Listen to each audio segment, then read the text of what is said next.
But first, it's not just what you make in America, it's also what you stand for. From Main Street shops to national brands, a growing battle over values is playing out across the economy, and consumers are taking a stand with their wallets. Joining me now, the founder of Public Square, an online marketplace tailored to Made in America products, and X Strategies president, Michael Seifert. Michael, so great to have you. How have you seen the consumer shift to really wanting full Made in America? Well, it's great to see you as well. Thank you for having me on.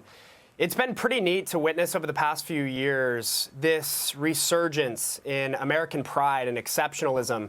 And we have the most powerful consumer audience in the entire world here in the United States. And these consumers, you're seeing this reflected in poll after poll, care not only about the quality of the products that they're purchasing, they care about the story to tell from these business owners. They want to ensure that the money that they're working so hard to earn is going toward business owners that have a real value for Main Street. They love this country. They love our flag. And this is especially pertinent right now as we near America's 250th birthday. Consumers are wanting to put their money behind brands that will make or source their products as much as they can here in the United States, and then will take a stand for the classic American principles that have built the greatest economy in the world. They do not want to be lectured about social, political issues. They want to know that they are shopping from businesses with quality products to sell and exceptional stories to tell. And I think that's what makes the American consumer so special. Were tariffs helpful or hurtful in that process? I would say tariffs were an illuminating beacon on where we stand as a country.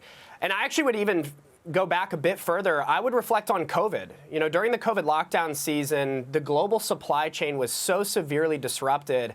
And I think a lot of Americans woke up to realize that we need to do a better job as a nation of sourcing and celebrating goods made here in the United States. Then tariffs were obviously one tool in order to do that. And businesses, I've heard from countless small businesses that they really felt like tariffs were a sort of wake-up call to realize this is a great thing. This is a wonderful initiative. We're trying to prioritize Made in America goods. And me as a small business owner, I'm trying to do my part. I've watched along the sidelines for years and years, but now I'm actually going to step in. I want to see the tariff season as an opportunity to learn new suppliers, get in touch with new manufacturers, get involved in local networking events with chambers of commerce, leverage resources out of amazing agencies like the Small Business Administration to revolutionize the way my business is done in order to celebrate America. And in turn, really meet incredible new connections and save money along the way.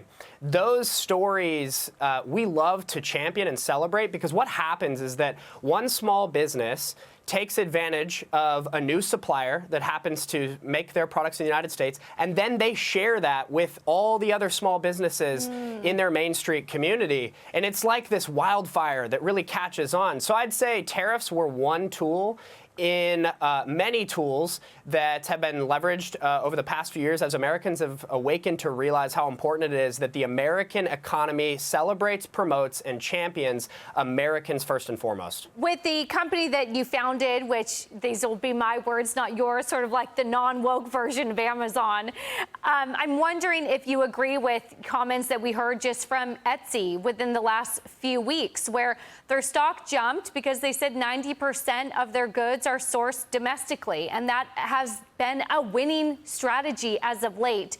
Do those words echo sentiments that you hear as well? Absolutely they do. We are seeing that Etsy example played out not just on Wall Street and reflected in stock jumps like you described, but also in countless examples of Main Street businesses that market really well the fact that they do celebrate and source from their local community, and then see a surge in new customers because of it. As I mentioned at the outset of this, customers want to know where their goods are coming from. You're seeing this reflected in not only household staples, but you're seeing it reflected in food and these perishable goods as well. People want to know that they're celebrating and protecting their own local communities first and foremost. Also, it elevates trust. I do not trust to the same degree that I would if I'm buying in America, when I see a made in China label on a good, I really don't know how that supply chain came together. But when I get to go to my local brick and mortar and I get to talk to the small business owner and I actually get to hear where they sourced their goods from, I get to hear their story behind their business and their entrepreneurial endeavors, it establishes such a level of trust. The last thing I will say is on this topic is that it's economically fruitful.